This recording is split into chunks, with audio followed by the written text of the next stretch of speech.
Boa noite, bem-vindos ao Jornal. A economia moçambicana cresceu neste primeiro semestre 4%. É uma notícia a destacar ao longo deste jornal. Nos próximos 4 anos, 4 distritos, ou seja, todos os distritos deverão ter pelo menos uma agência bancária no âmbito do projeto Um Distrito, Um Banco. O Presidente da República, Filipe Nyusi, recomenda que, além das instalações de agências bancárias, se expandam também os serviços financeiros nas zonas mais recônditas do país.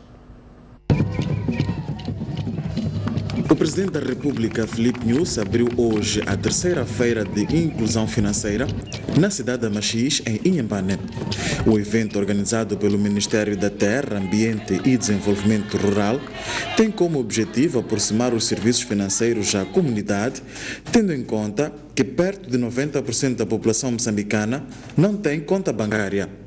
Para dar impulso aos bancos, foi assinado na ocasião um acordo entre o Fundo Nacional de Desenvolvimento Rural e o Millennium BIM, BCI, Mozabanco e o Nosso Banco. O acordo assegura a instalação em 4 anos de agências bancárias em todos os distritos onde ainda não existem. O chefe do Estado diz que o projeto vai minimizar o sofrimento da população, que é obrigada a fazer longas distâncias para ter acesso aos serviços financeiros.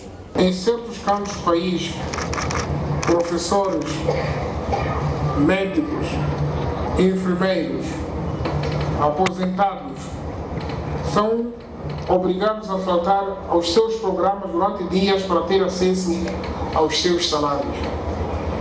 Cerca de 1/3 da população gasta mais de 3 horas ou até mesmo um dia inteiro para chegar a uma instituição financeira. A bancarização é uma das portas de entrada para que particulares e empresas possam se beneficiar de outros produtos e serviços financeiros, tais como o acesso ao crédito bancário, particularmente para os pequenos agricultores e as micro, pequenas e médias empresas. Cerca de 3% das pessoas com acesso a um banco conseguem aceder a um financiamento. Filipe Nyusi diz, por isso, que é preciso estender ainda mais os serviços bancários às comunidades rurais. Colocar agências bancárias nas séries de distritos é um passo de muitos que nos propomos a dar. É necessário garantir a implantação gradual dos serviços nos nossos postos administrativos e localidades, seja cada vez mais próximo do povo.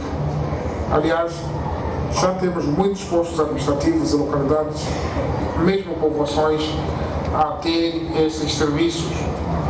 Aqui realçamos a importância da educação financeira, pois dá às nossas comunidades a possibilidade de compreender a informação proveniente das instituições financeiras e a capacidade de escolher os produtos e serviços adequados em face dos seus rendimentos e patrimônio. O Ministro da Terra, Ambiente e Desenvolvimento Rural acredita que o reforço da presença das instituições financeiras nas zonas rurais vai contribuir para a realização de investimentos e aumento de poupança. A Feira de Inclusão Financeira, realizada na cidade de Machis, foi para muitos uma oportunidade que, pela primeira vez, ter acesso a um serviço financeiro. A STV encontrou no local pessoas que durante anos guardavam o seu dinheiro em casa. Vários bancos comerciais estiveram representados na terceira feira de inclusão financeira na Machis para, entre outros, apresentar os seus produtos e serviços. A abertura de contas foi dos mais solicitados, grosso modo por pessoas que pela primeira vez terão acesso aos serviços financeiros formais.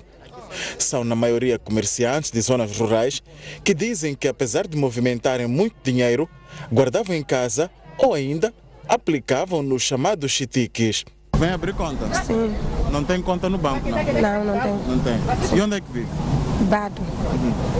Com esta conta, o que é que pretende fazer? Queria guardar meu dinheiro. Sim. Antes de ter esta conta, onde é que guardava o seu dinheiro? Na M-Pesa. E antes do M-Pesa? Guardava dentro mesmo. Em casa? Sim. Vem abrir conta? Sim. Não tem conta no outro banco? Não tem. Ok. Diz-me só, o que é que faz da vida? É comerciante? Sim, sou comercial. E onde é que deixa o seu dinheiro? Na M-Pesa. Ok. Mas antes do M-Pesa, onde é que deixava? Estava a deixar dentro mesmo. já tem uma conta bancária. É a primeira vez? Sim, é a primeira vez. Ok. Qual é a sensação de ter uma conta bancária pela primeira vez?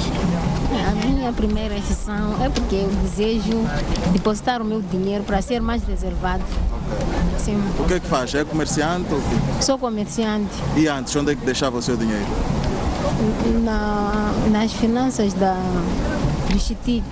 Para além da banca, outras instituições ligadas ao ramo financeiro estavam a apresentar os seus produtos e serviços, tais como atribuição de NUITs, serviços de telefonia móvel e fixa, bem como os serviços de notário.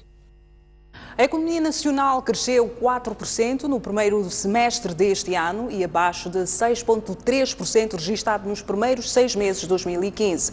De janeiro a junho, o Estado cobrou 72,3 mil milhões de meticais de impostos, o que corresponde a 41% do previsto para todo o ano.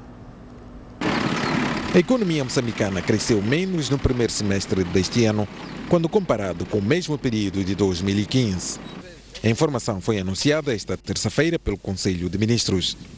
De janeiro a junho deste ano, a economia cresceu 4%, menos 2,3% em relação ao mesmo período de 2015. A análise geral do desempenho dos indicadores do primeiro semestre do Plano Econômico e Social em 2016 mostram que houve um crescimento em 42% e indicam que as metas serão atingidas.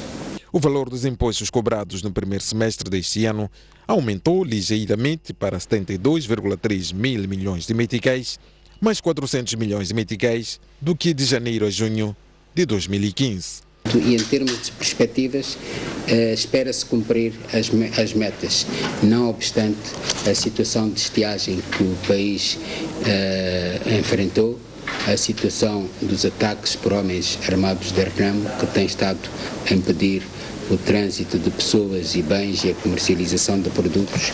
Tem havido um crescimento assinalável, mas a implementação das atividades não está ao ritmo desejado. Com este desempenho, o governo informa que já executou 42% do seu plano para este ano. No primeiro semestre, o governo gastou 19,6% do orçamento com despesas do Estado, o equivalente a 72,3 mil milhões de meticais. Ventos fortes registados no dia 4 de agosto destruíram casas na Matola, na província de Maputo. Deste universo, 10 casas ficaram completamente destruídas, sendo que 280 famílias foram afetadas, conforme informa o governo. O Conselho de Ministros apreciou a informação sobre a emergência no período de 25 de julho a 8 de agosto de 2016. Neste período, não houve ocorrência de chuvas de impacto significativo. No dia 4 de agosto, algumas regiões da zona sul do país foram assoladas por ventos fortes que tiveram maior incidência na província de Maputo, no distrito da Matola, onde ficaram parcialmente destruídas 270 casas e 10 casas foram totalmente destruídas, afetando um total de 280 famílias.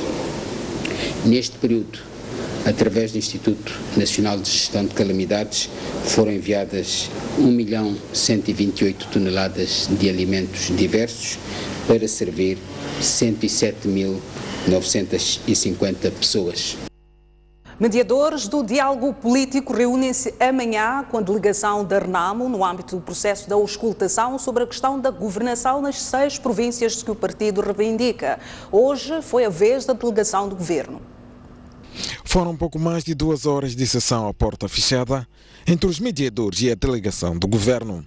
Durante a sessão, os mediadores ouviram da delegação do governo na comissão mista o seu posicionamento sobre o primeiro ponto da agenda e o nível de flexibilidade que tem para ultrapassar a questão das 6 províncias, cuja governação é exigida pela Renamo. A sessão terminou sem declarações à imprensa, ficando apenas a informação de que nesta quarta-feira o dia está reservado à delegação da Renamo, que também será ouvida sobre a mesma matéria. E ainda sobre a tensão política, José Pacheco acusa Renamo de estar a enveredar pela violência como forma de exigir os seus interesses. O chefe da brincada da Frelimo, na Zambésia, espera que o diálogo em curso traga elementos suficientes para a paz efetiva. O chefe da Brigada Central da Frelimo, afeto à Zambésia, diz ser inconcebível a atitude da Renamo, que está a intensificar as ações de ataque armado às vilas sedes distritais, ao exemplo de Mopeia. Por um lado, repudiamos a ação violenta perpetuada por esse partido e o seu líder.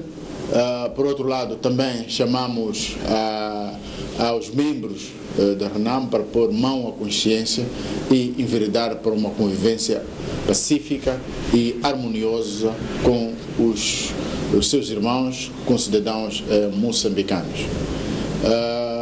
Também instamos a Renamo para se desfazer do núcleo que tem de violência constituído pelas suas forças residuais que cometem violência um pouco por nosso país, mas em particular aqui na província da Zambésia. José Pacheco falou da intervenção dos facilitadores internacionais no diálogo político em curso.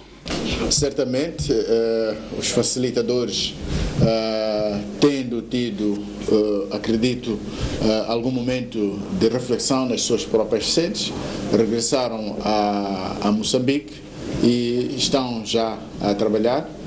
Tudo o que temos como grande expectativa é que, das reflexões que tiveram, irão contribuir para que nós, moçambicanos, possamos tomar decisões a nosso nível que satisfaçam as nossas necessidades, tendo em vista o estabelecimento de uma paz duradoura em Moçambique. José Pacheco falava à margem da oficialização dos gabinetes provincial e distrital de preparação do 11º Congresso da Frelimo a ter lugar no próximo ano em Maputo. Os nativos do posto administrativo de Tenga e Maputo vão ter água potável, tal como a população reassentada naquela zona. Os moradores dizem que a garantia foi dada pelo governo local após uma reunião realizada hoje. Na sexta-feira passada, naturais do posto administrativo de Tenga, distrito da Muamba, em Maputo, inviabilizaram um projeto de canalização de água destinado à população reassentada pela Maputo Sul. O grupo justificou a confusão, alegando que a Maputo Sul não cumpriu a promessa de fazer chegar água aos nativos, abastecendo apenas a população reassentada. A solução para o problema foi encontrada esta terça-feira numa reunião entre a população, a Maputo Sul e o governo do distrito. O administrador disse assim: vocês têm que deixar isso aqui, vamos abastecer aquela gente, a água, porque nós tiramos da cidade, eles tinham as suas casas próprias, tinham água, tinham energia, então temos que ceder aquela gente, depois deles é que vamos vos atender. A resposta definitiva teremos depois da COL fazer o trabalho no terreno. Por enquanto não tenho nada a dizer, só podemos esperar. No entanto, as promessas de fazer a água chegar a mais pessoas pela Maputo Sul ainda não têm datas. Para Maoshi, os trabalhos de abertura de furos retomam esta quarta-feira, devendo abastecer mais de 300 famílias reassentadas naquele bairro. Na província da Zambésia, um homem escapou à morte depois de ter sido encontrado numa residência tida como esconderijo de criminosos no bairro Kualane, na cidade de Climane. Nos últimos dias, o bairro está a ser aterrorizado por homens munidos de katana. Jonas Manhis é o suposto meliante que escapou ao linchamento por populares enfurecidos no bairro Kualane, cidade de Climane. Jonas foi encontrado numa residência tida como esconderijo destes bens roubados. Ele nega ser criminoso. Quando disseram com licença, eu respondi sim, sim. Fui pegar a porta. Tentei para abrir a porta, vi que está trancado. Eu mandei, estou pedindo abrir a porta, me trancaram a porta. Exatamente, já as pessoas não estavam aí, haviam saído do dono da casa mesmo, que eu ia atrás dele, sim. Depois o que foi que aconteceu? O que aconteceu, a população começaram a me bater, disseram de que eu sou ladrão, sim. Eu até que ajudei a população para romper aquela porta para ele entrar e ver o que tinha ali. Eu pensei que uma pessoa que talvez arranja, porque tinha PC no celular estragado, no celular. Sim. Este cidadão, é verdade, se não fosse a presença policial, teria mais ferimentos graves. Porque com a fúria popular agrediram-lhe fisicamente que contraiu ferimentos. A população diz que está cansada com a onda de insegurança nos bairros. Tenho que dizer de uma maneira geral, não há segurança quando chega à noite, quase não dormimos, porque há esse atormentamento de coisas, de bandidos, ora óbvio que já arrombaram naquela casa. Além disso, algumas vezes acabam, além de roubar, vandalizar, matar e pronto, aquela coisa de agressão humana também. Então não há segurança nas noites, praticamente quase que não dormimos. Em termos de segurança, realmente nas noites ali a gente não dorme. Até temos medo de sair. O que está a acontecer é bandidagem. Consta que Jonas Manhissa faz parte de uma quadrilha composta por 3 elementos, 2 dos quais a monte. Na província de Manica, um jovem está a contas com a polícia no distrito de Gondola e é acusado de abuso sexual e homicídio. O indiciado confessa o crime e justifica o assassinato por medo de denúncia por parte da vítima. Segundo o indiciado, este teria se aproveitado da companhia da vítima para ir a Machamba, no povoado de Canhonda, em Gondola. Durante o percurso, o acusado acabou violando a vítima e, segundo conta, assassinou a mulher por receio de ser denunciado. No caminho, logo eu falei para aquela senhora, dar dinheiro, aquela senhora, 350, dar dinheiro, aquela senhora aí negou-me dar dinheiro. Eu comecei a pegar, eu dei a rasteira, depois caiu aquela senhora aí, depois daí eu levei dinheiro, 350, e eu comecei a dormir com aquela senhora, e fechei boca e nariz, e eu mesmo, aquela senhora, eu matei mesmo. A polícia diz ter se apercebido do crime porque o autor havia escondido o corpo da vítima num local de fabrico de carvão vegetal. Portanto, nós registramos uma ocorrência que indica que foi achado um corpo sem vida de sexo feminino. Este corpo encontrava-se parcialmente enterrado ao lado de um forno de produção de carvão.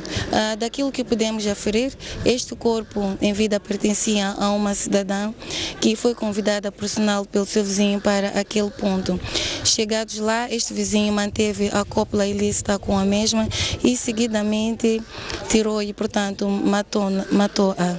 A última semana em Manica foi dominada pela ocorrência de 2 crimes de homicídio, sendo um outro envolvendo um cidadão que matou a sua própria filha no distrito de Machaze por esta ter usado a sua pomada. Ao nível do distrito de Machaze, nós registramos uma ocorrência que indica que um cidadão, chefe de uma família, agrediu até a morte a sua filha menor de 5 anos de idade, porque supostamente esta criança acabou se apoderando de um frasco de pomada. Neste momento, este chefe de família, indiciado neste crime, já encontra-se numa situação de detenção. E veja, no próximo bloco, partidos sul-africanos iniciam corrida para formação de coligações. Os comentários do Dr. Tomás Salomão, aqui nos estúdios do Jornal da Noite. Vamos agora fazer uma breve pausa e voltamos dentro de instantes.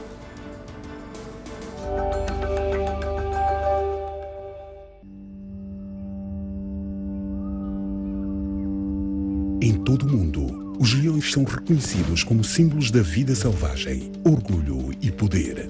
Mas nas últimas décadas, a sua população diminuiu perigosamente. Sem uma reação, nós vamos enfrentar um futuro sem leões. Os turistas que vêm aqui para ver a vida selvagem trazem dinheiro que irá beneficiar os leões e as comunidades locais. No Parque Nacional da Gorongosa, estamos empenhados em proteger este ecossistema para os leões. Aprenda mais sobre as guardiãs dos leões da Gorongosa.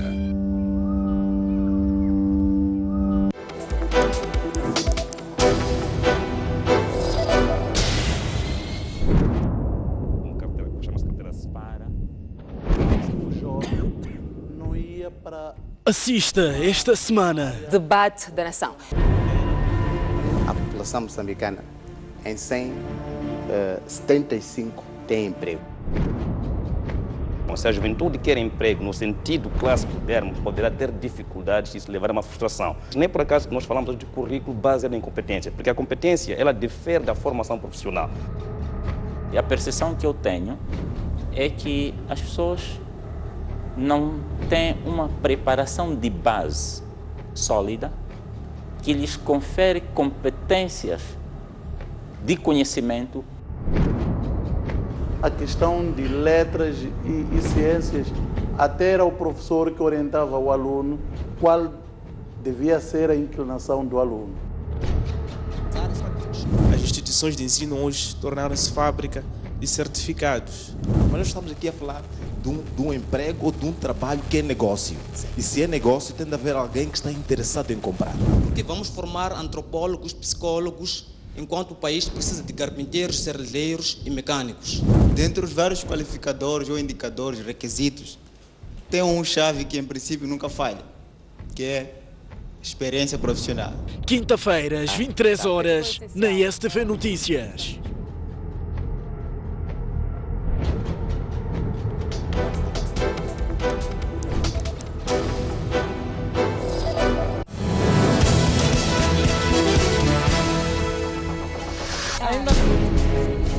À quarta-feira, às 23 horas, Boaventura Município junta-se a 3 grandes mulheres da sociedade. Gera-se tudo, caça-se tudo, para. Visão por revisão. Para colher a visão, a voz e análise. E como é que interpreta este sinal? Sob perspectiva feminina de diversos assuntos na ordem do dia.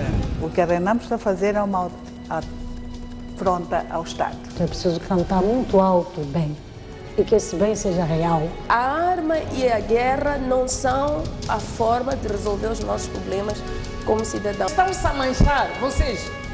Não há ninguém que vai tapar o sol. Os processos são dinâmicos das revoluções. Todo mundo está amarrado em algum lugar e acha que é ali onde tem que comer. Os políticos têm uma responsabilidade bastante grande. Estamos a tocar batuques. Ninguém está ouvindo. É preciso que venha para eles poderem explicar. Despolitizar excessivamente o órgão eleitoral, o que quer dizer? Opinião no feminino.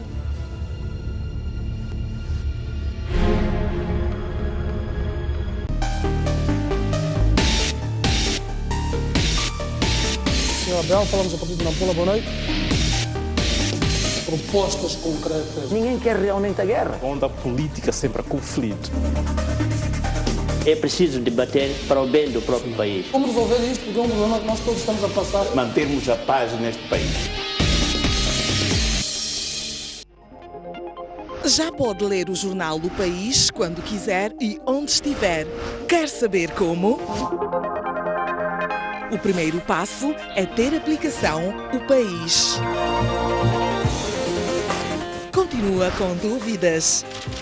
Uma app é uma ferramenta que permite ter acesso a vários serviços do seu dispositivo móvel de forma integrada. Agora aceda à sua App Store ou a Play Store e faça o download de O País. Dessa forma, poderá aceder a uma versão digital do jornal. Assim, não deixe de acompanhar todas as edições do jornal. O País. A verdade como notícia.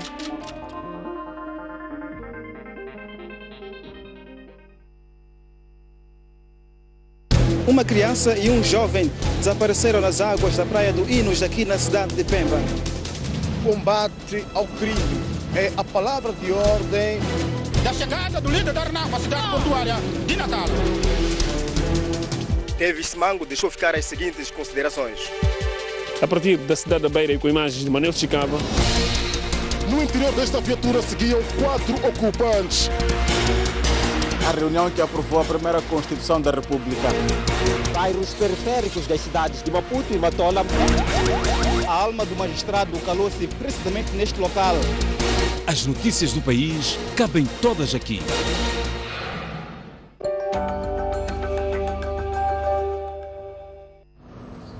De volta à informação no Jornal da Noite, vamos às eleições na África do Sul. Os principais partidos sul-africanos iniciaram uma corrida para a formação de coligações, tendo em conta os resultados das eleições autárquicas. As atenções estão viradas para 2 cidades, mais do que estas, Pretória e Joanesburgo.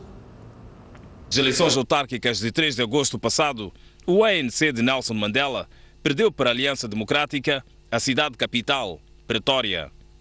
No entanto, a diferença de votos não permite a Aliança Democrática formar uma maioria simples que garanta a estabilidade da governação. O partido está a negociar a coligação com pequenos movimentos com assento na Assembleia Municipal de Pretória. Em Joanesburgo, o ANC ganhou no limite e também precisa de se coligar para governar. O partido está a estudar um acordo com o EFF de Julius Malema. Fonte do ANC em Joanesburgo disse que as negociações entre o seu partido e o EFF decorrem sob lideranças nacionais e provinciais dos dois partidos. O ANC venceu as eleições em Joanesburgo com 45% dos votos, enquanto a Aliança Democrática arrecadou 38%. O partido de Julius Malema ficou acima dos 11% e os outros partidos com 7%. Além de Pretória, o ANC perdeu as eleições nas importantes cidades de Nelson Mandela Bay e Cidade do Cabo. As eleições municipais na África do Sul são vistas pelos analistas como um teste da popularidade de Jacob Zuma, envolvido em vários escândalos de corrupção. E para analisar este assunto sobre os resultados eleitorais nas eleições municipais da África do Sul, conto com um convidado, Dr. Tomás Salomão, a quem agradeço a participação aqui no Jornal da Noite. Dr. Tomás Salomão tem uma longa descrição, mas é antigo secretário executivo da SADC, é professor visitante da Universidade de Wits, na África do Sul. Eu penso que é bastante pertinente para analisar esse assunto. Muito obrigado, Dr. Tomás Salomão, pela sua presença aqui. Nós assistimos umas eleições que foram descritas antes como muito renhidas.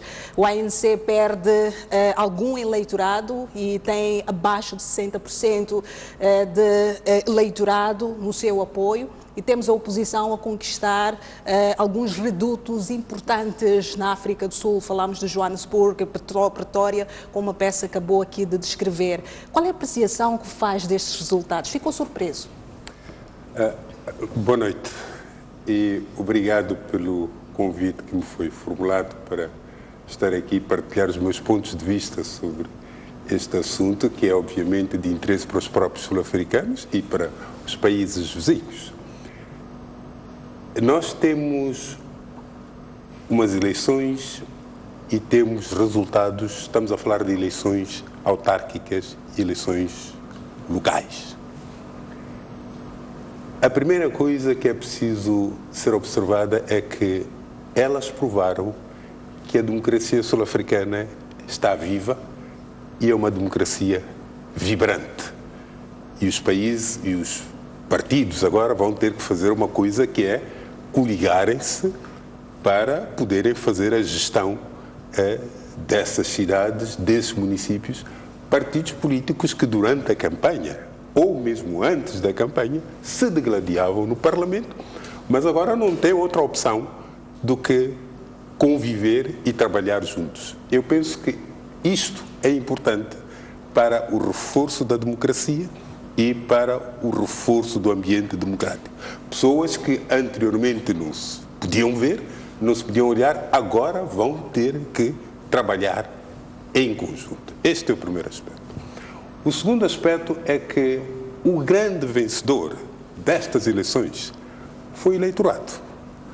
E foi o eleitorado por quê? Porque mostrou aos partidos políticos o que é que o eleitorado pode fazer, de que é que o eleitorado é capaz, do ponto de vista de transmitir uma mensagem aos partidos políticos. O próprio ANC diz que, olha, nós temos que perceber o que é que estes resultados, que mensagem nos estão a transmitir. Neste caso, qual é a mensagem que estes resultados trazem para o ANC?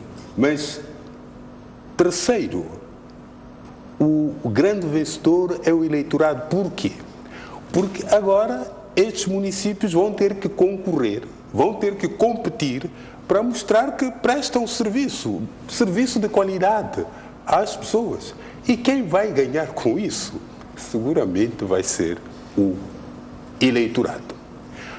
O terceiro aspecto é que, e que não pode ser subestimado, é que nós temos umas eleições autárquicas em que nós vemos o ANC, o partido no poder, a perder o controle, em primeiro lugar, da capital política, Pretória, em que o partido mais votado foi a Aliança Democrática, a perder o controle de Joanesburgo, apesar de o ANC ter sido o partido mais votado, a perder o controle da zona mineira de Rustenburg, apesar de ter sido o partido mais votado, a perder o controle de Port Elizabeth, Nelson Mandela Bay, e a ver a Aliança Democrática a consolidar a sua posição em Cape Town.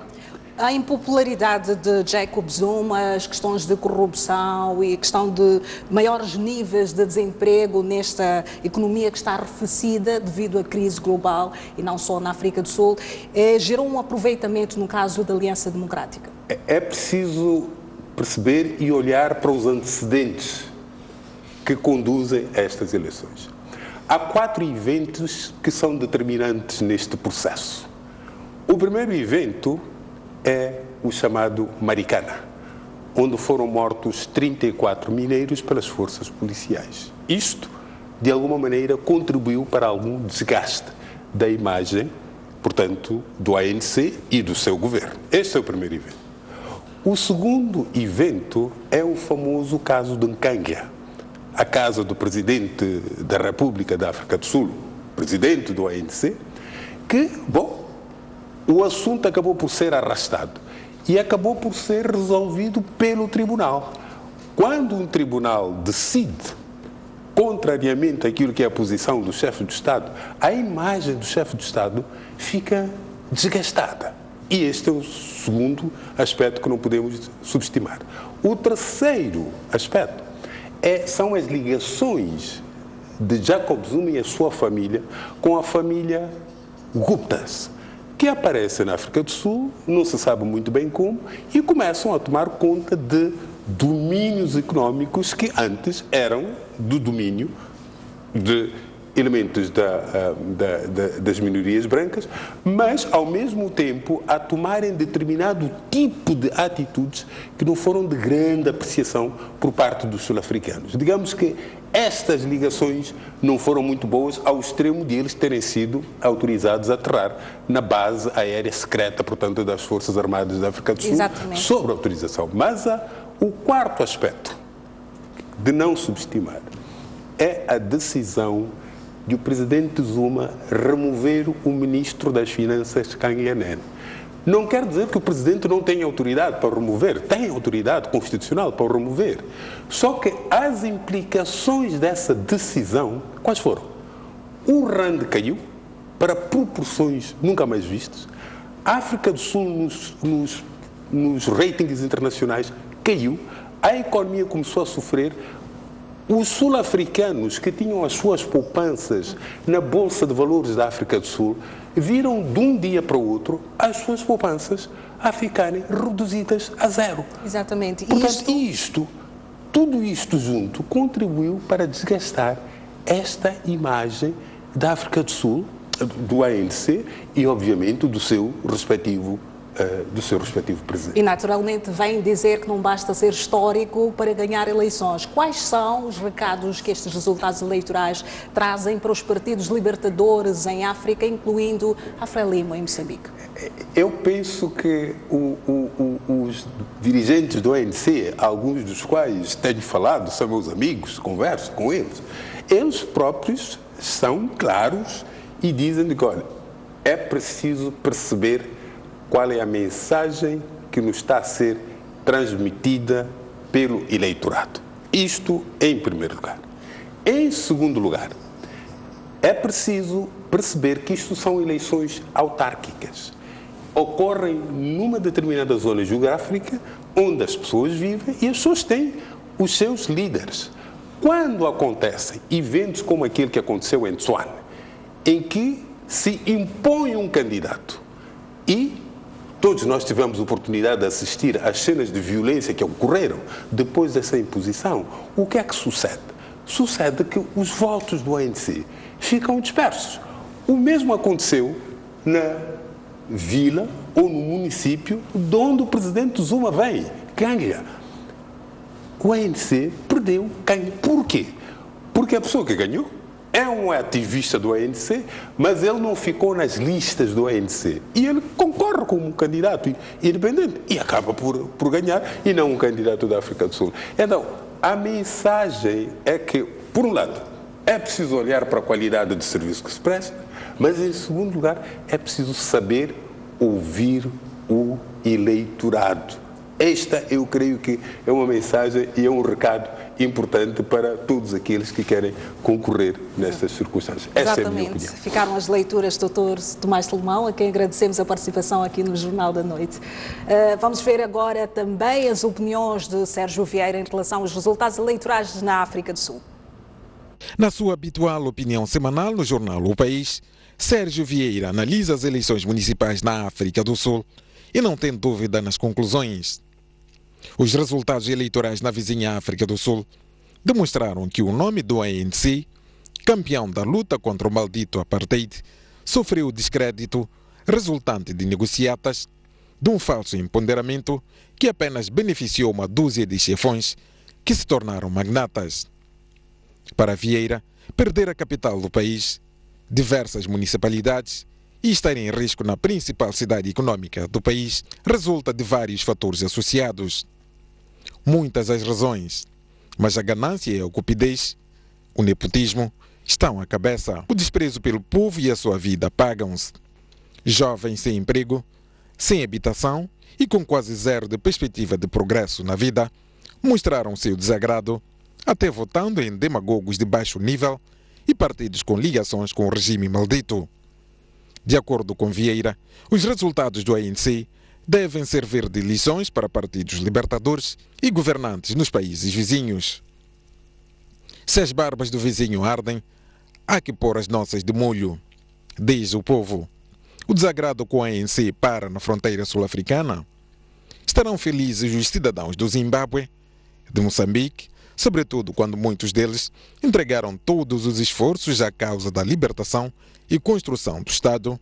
Vários já morreram na guerra contra os colonialistas, os racistas e os racistas locais.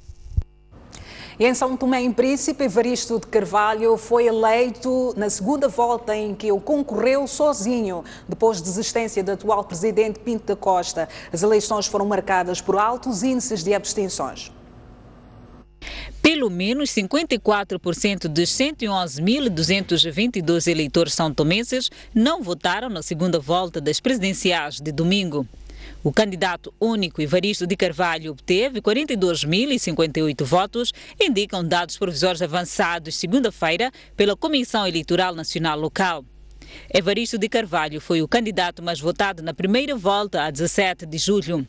Ele foi o único a ir a votos na segunda volta, depois de Manuel Pinto da Costa, atual presidente da República, ter abandonado a disputa, argumentando que participar num processo eleitoral tão viciado seria caucioná-lo.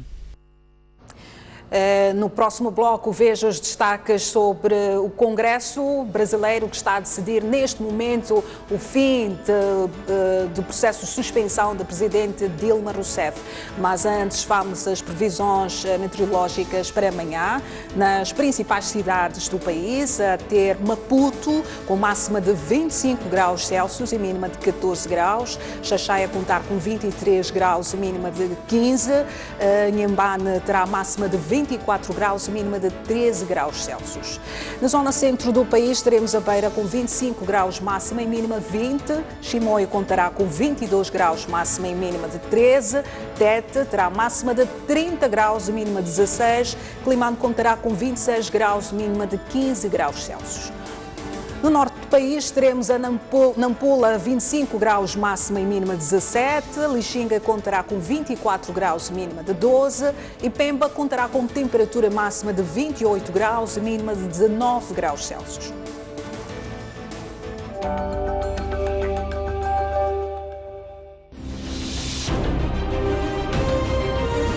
Maior parte para novos tempos e novas esperanças. A grande questão agora é tentar perceber como é que uma obra tão recente desabou.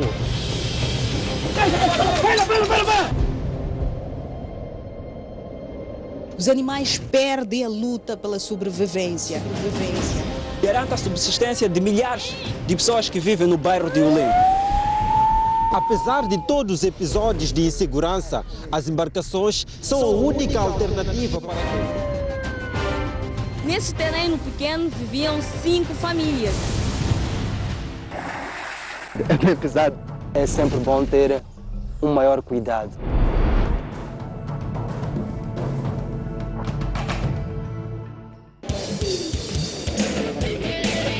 Todas as questões ligadas à qualidade e quantidade de produtos e serviços convergem num só programa. Hora do consumidor. Cordiais saudações, estimados telespectadores. Ora viva, muito boa noite. Todas as terças e quintas, a partir das 18 horas, na STV Notícias, os consumidores cruzam preocupações junto de especialistas na área. Eu pedi 5 quilos de feijão. Tinha uma balança. Eram 4,5. Deixa o cobrador é a mesma coisa. Nossa missão é transportar o povo. Não andam bem, mas o que falta, o pior serve. Quando chega no hospital, por exemplo... Nós temos que pedir fatura. Tem que informar onde é que adquiriu para se fazer um trabalho. Não é uma prática recomendável. E responsabilizar o mentor. Ninguém nasceu a escrever. Traz benefício para o público. Fazer nada. Para mais uma hora de consumidor.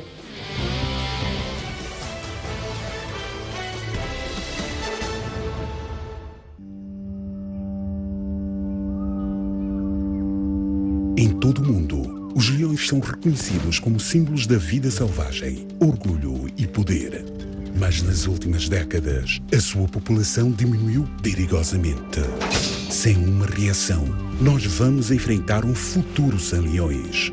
Os turistas que vêm aqui para ver a vida selvagem trazem dinheiro que irá beneficiar os leões e as comunidades locais. No Parque Nacional da Gorongosa, estamos empenhados em proteger este ecossistema para os leões. Aprenda mais sobre as guardiãs dos leões da Gorongosa.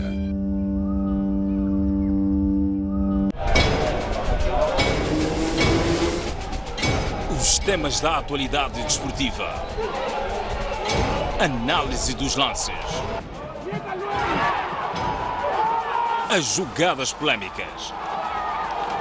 As glórias. A resignação. Eu prefiro que uma equipa lute pelas possibilidades do que uma equipa que entre passiva e que esteja à despesa do adversário. Tenho a certeza absoluta que Moçambique tem talento e pode se organizar e ter bases suficientes para competir de igual para igual. As pessoas têm de se perceber. É verdade que é difícil nós educarmos o público, mas o público também tem de saber pôr-se no seu lugar. Tudo isto e muito mais no programa Ao Ataque.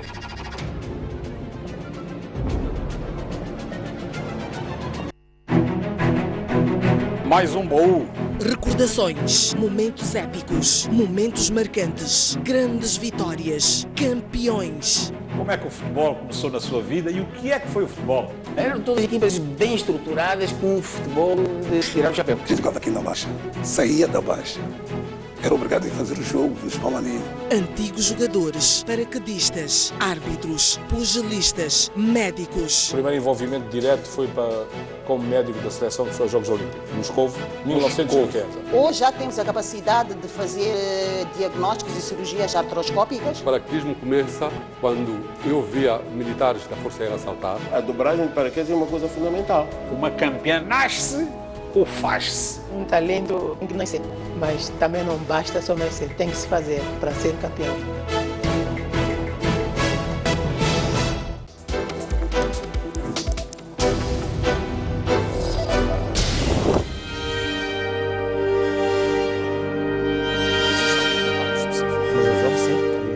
Um país faz-se de confrontos de ideias. Nós somos a ajuda do governo agora. Choramos por muita água, choramos por pouca, choramos sem água. Da pluralidade de opiniões. De uma ou de outra forma, as coisas têm que andar. Vamos evitar essa questão de eu tenho um negócio, depois de amanhã torna-se um elefante branco. Não é possível formar um empresário, um empreendedor em um dia. Para outro sítio também.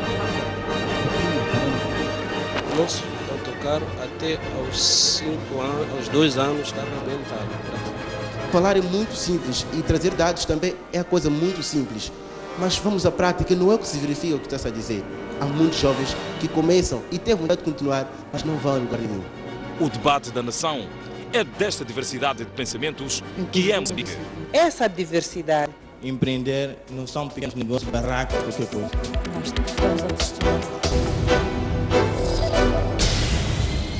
Uma criança e um jovem desapareceram nas águas da Praia do Inos, aqui na cidade de Pemba. Combate ao crime. É palavra de ordem. A chegada do líder da Arnau para a cidade capital. Teve Simango deixou ficar as seguintes considerações. A partir da cidade da Beira, com os Manuel Chicago. No interior desta viatura seguiam 4 ocupantes. A reunião que aprovou a primeira Constituição da República. Bairros periféricos das cidades de Maputo e Matola. A alma do magistrado calou-se precisamente neste local. As notícias do país cabem todas aqui.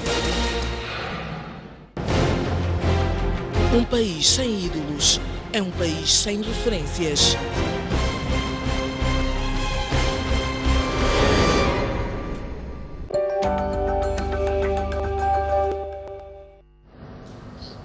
De volta às notícias no Jornal da Noite e para acompanhar agora os desenvolvimentos de um acidente que aconteceu no bairro da Malanga. Um autocarro de transporte de passageiros atropelou mortalmente uma mulher. Vamos ao encontro do colega Gerzilde Chirinza, que está no local. Boa noite, Gerzilde. Exato, Selma Inocência, foi por volta das 18 horas e 50 minutos quando um autocarro que fazia o sentido Cidade Maputo-Matola, aqui precisamente na Avenida 24 de Julho, o autocarro despistou-se e foi embater-se contra uma paragem, matando uma pessoa. A esta altura, a polícia faz trabalhos não só de perícia, mas também de remoção do corpo da vítima. Importa referir que trata-se de uma senhora que se encontrava neste local. Grande parte das pessoas conseguiu aperceber-se da situação e afastou-se. Ouvir o relato de algumas testemunhas. Aquele senhor na imagem, aquele senhor é o motorista que dirigia, portanto, o autocarro. Perder travões, o gajo nem estava a aceitar, nem travão de estacionamento, nada.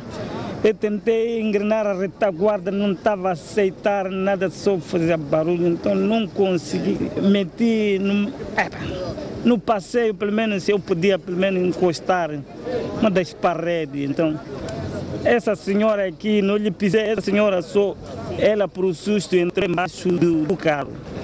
Então, ultimamente é que fui encostar ali a parede. Tinha muita gente assim, aqui assim. Então, quando eu fui parar, encostar ali naquela parede. O carro vinha deste lado, só que perdeu o controle ali nas bombas. Veio, então, tenta travar deste lado, passa o passeio, nós todos ali a gritar de um lado para o outro, e quando já para daquele lado, desculpa, para daquele lado. Sim. Houve feridos? Não. A vítima é única, vítima mortal? Sim. É uma vendedora daí. Sim. Muito obrigado. Portanto, são as primeiras ilações que podemos tirar em volta deste despiste e atropelamento contra uma senhora, atropelamento este mortal contra uma senhora que se encontrava precisamente neste ponto. A esta altura decorre a remoção do corpo, portanto a polícia trabalha no sentido de remover o corpo e trabalhos de perícia decorrem com forma de apurar de facto o que é que teria acontecido. É o que nos oferece avançar para esta noite de terça-feira, uma matéria seguramente que será desenvolvida noutros serviços informativos, tanto da STV como da STV Notícias. Abdul Manhissa, Gerzilde Chirinza, STV. Muito obrigado, Gerzilde. Conforme disse Gerzilde, vai ser uma matéria a desenvolver neste espaço noticioso. No Brasil, a Câmara Alta do Congresso decide neste momento se a Presidente com mandato suspenso, Dilma Rousseff, vai ao julgamento final numa sessão que deve prolongar-se por cerca de 20 horas. Considerada a segunda fase do processo de destituição, a sessão desta terça-feira é presidida pelo Presidente do Supremo Tribunal Federal, Ricardo Lewandowski. A expectativa é que a sessão seja longa, mas não deve trazer surpresa quanto ao resultado. Os senadores favoráveis ao afastamento de Dilma Rousseff contabilizam 60 votos contra os 41 necessários para dar andamento ao processo. Na abertura da sessão, Ricardo Lewandowski frisou que os senadores terão a delicada incumbência de decidir se o julgamento da Presidente será iniciado. Segundo o presidente do Supremo Tribunal Federal, os membros do Senado desempenharão a função de juízes, cabendo a eles apenas cumprir o papel legal. Lewandowski instou os senadores a não interferir nas discussões, nem dar opinião ou emitir juízos de valor nas questões submetidas ao plenário. Polémica nos Jogos Olímpicos do Rio 2016. Nadador francês faz soar o alarme sobre a modalidade e nos Jogos Olímpicos levantando suspeitas de doping relativamente a alguns atletas chineses. Camille Lacorte, nadador francês, vice-campeão do mundo e campeão europeu dos 100 metros costas, lançou esta terça-feira discórdia ao acusar os nadadores chineses de práticas de doping. O francês, referindo-se a Sun Yang, campeão olímpico dos 200 metros livres, referiu que a entrega da medalha a este atleta lhe deu vontade de vomitar, acusando o seu adversário e lembrando que esteve suspenso em 2014, 3 meses por doping. Lacorte, que terminou a final dos 100 metros costas nos Jogos Olímpicos do Rio, na 5ª posição, refere-se ainda a Xi Jiae, novo campeão olímpico desta especialidade, dizendo que o enoja e o acusando de também ele se dopar. Causa-me muita tristeza ver o meu desporto comportar-se desta forma. Parece o atletismo com 2 ou 3 dopados em cada final. Espero que a Federação Internacional da Natação reaja rapidamente e tape esta vergonha, afirmou. Primeiro ouro para o Brasil. Rafaela Silva sagrou-se hoje campeã olímpica de judo na categoria dos 57 quilos ao derrotar o número 1 do mundo no final dos Jogos. A primeira medalha de ouro do Brasil nos Jogos Olímpicos do Rio de Janeiro é de uma carioca, nascida numa favela.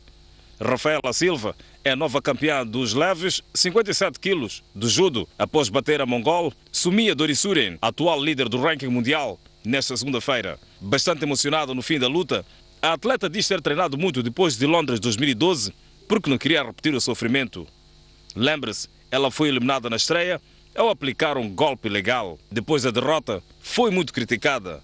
E agora é campeã olímpica. Foi mais de um alívio, né, de ter acabado a competição, ter conquistado a minha medalha, depois da minha derrota em Londres, que eu saí sem medalha, e só de lembrar de todo o sofrimento, e agora eu estava saindo chorando do tatame, mas era de felicidade. Rafaela Silva foi campeã do mundo em 2013, ganhou por Waza-Ari, subiu ao pódio acompanhada por Dior Suren, medalha de prata, e pela portuguesa Thelma Monteiro e a japonesa Kaori Matsumoto, campeã em Londres 2012, que arrecadaram o bronze.